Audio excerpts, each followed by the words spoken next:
Bonjour et bienvenue pour un nouveau e-testing Languedoc. Aujourd'hui, nous nous trouvons à l'abbaye Saint-Hilaire pour vous parler des AOC de Limoux.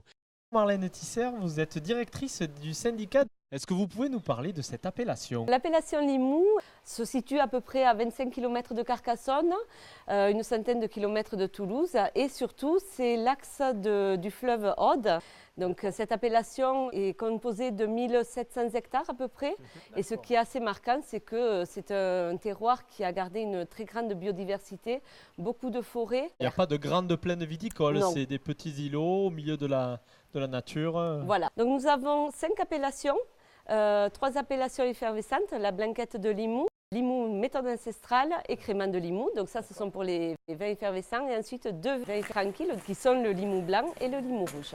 L'abbaye de Saint-Hilaire, c'est un lieu chargé d'histoire. Qu'est-ce qu'il a de particulier? C'est ici que les moines bénédictins de cette abbaye de Saint-Hilaire ont découvert au Moyen-Âge que le Mauzac, le cépage emblématique de Limoux, qu'on ne trouve que à Limoux et à Gaillac, est un cépage qui était assez sensible et reparti en fermentation et a fait un dégagement de gaz carbonique. Et c'est là qu'ils ont découvert que le vin pouvait être effervescent.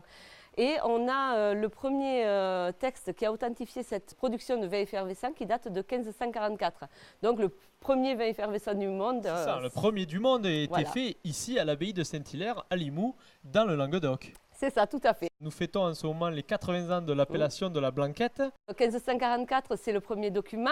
Et en 1938, nous avons eu la reconnaissance en appellation d'origine contrôlée pour la blanquette et la méthode ancestrale. La particularité de toutes nos appellations blancs à Limoux, c'est que les vendanges sont obligatoirement faites à la main.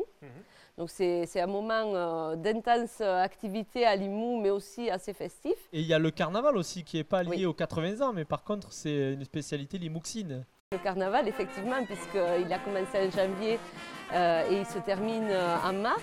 C'est un carnaval qui est aussi ancien que l'invention de la blanquette. Ici, en fait, de par son climat, on est ce qu'on dit parfois dans le couloir atlantique. Donc il y a une influence de l'Atlantique, en même temps il y a l'influence de la Méditerranée. Et les deux, ça donne des vins au profil assez atypique mais merveilleux dans l'AOC Limoux. Et vous aimez manger quoi justement avec les vins de l'AOC Limoux? Les blancs sont assez riches, ils peuvent supporter des poissons en sauce, mais surtout des fromages, ça va très bien avec les pâtes molles. Hein. Un civet va aller très bien avec un Limoux rouge. Ça se fera plaisir. Pour les effervescents, bon, tout le monde sait que ça se boit en apéritif, mais surtout, on a tenté avec un grand succès un crément rosé extra brut sur un rôti de veau, par exemple. Oui, ça passe absolument. extrêmement bien. Une blanquette de Limoux vinifiée sur la durée avec une vinification un peu longue va aller très bien sur un fromage, sur un poisson en sauce. On a vraiment des créments et des blanquettes de repas. Le côté Mauzac de la blanquette, qui a un côté pomme verte, va nous donner des notes un peu acidulées sur un carpaccio de Saint-Jacques. Ça va être excellent. Ça me donne envie ça.